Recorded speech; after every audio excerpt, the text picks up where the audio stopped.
আচ্ছা, আপনারা তো আলু সেদ্ধ আর আটা মাখা দেখে ধরেই ফেলেছেন যে আমি কি বানাবো।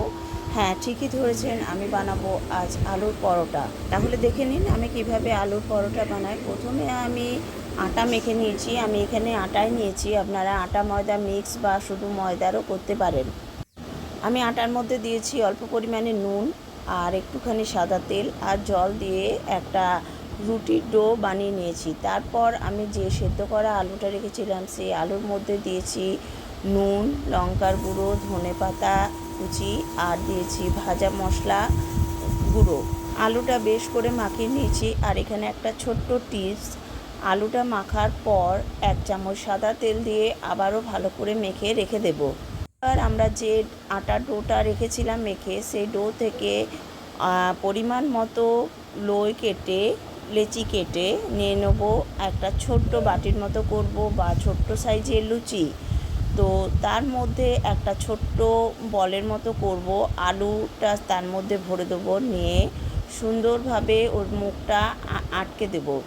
তারপর হাতে করে আস্তে আস্তে চাপ দিয়ে দিয়ে একটুখানি বাড়িয়ে নেব। সব পরোটাগুলো আমি এরকমভাবে বেলে নেব। তারপর এটা তাওয়াতে দিয়ে দেবো। তাওয়াতে দেওয়ার পর একটুখানি যেই দেখবো রং ধরে এসছে, মানে রুটিটা যখন একটুখানি হয়ে আসবে, তখন দিয়ে দেবো আমরা সাদা তেল, বাটার, যার যেটা পছন্দ সেটা দিয়ে সুন্দরভাবে ভেজে নামিয়ে নেবে। ভাজাটা কিন্তু ততটাই সুন্দর হবে, একদম বেশ সুন্দরভাবে ফুলবে। রেসিপিটা কেমন লাগলো জানাতে অবশ্যই আলুর পরোটা।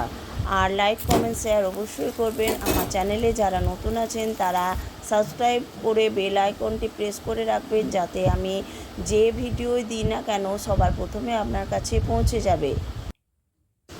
তৈরি হয়ে গেল নরম তুলতুলে আলুর পরোটা। এটা কিন্তু একদম 5-6 ঘন্টা খুব নরম থাকবে। বিশ্বাস না হলে বানিয়ে দেখো, তারপর আমাকে কমেন্ট করে জানিও। খুব সুন্দর টেস্টও হবে। ভিডিওটা সম্পূর্ণ দেখার জন্য ধন্যবাদ সকলকে। সবাই ভালো থাকবেন, সুস্থ থাকবেন। টাটা।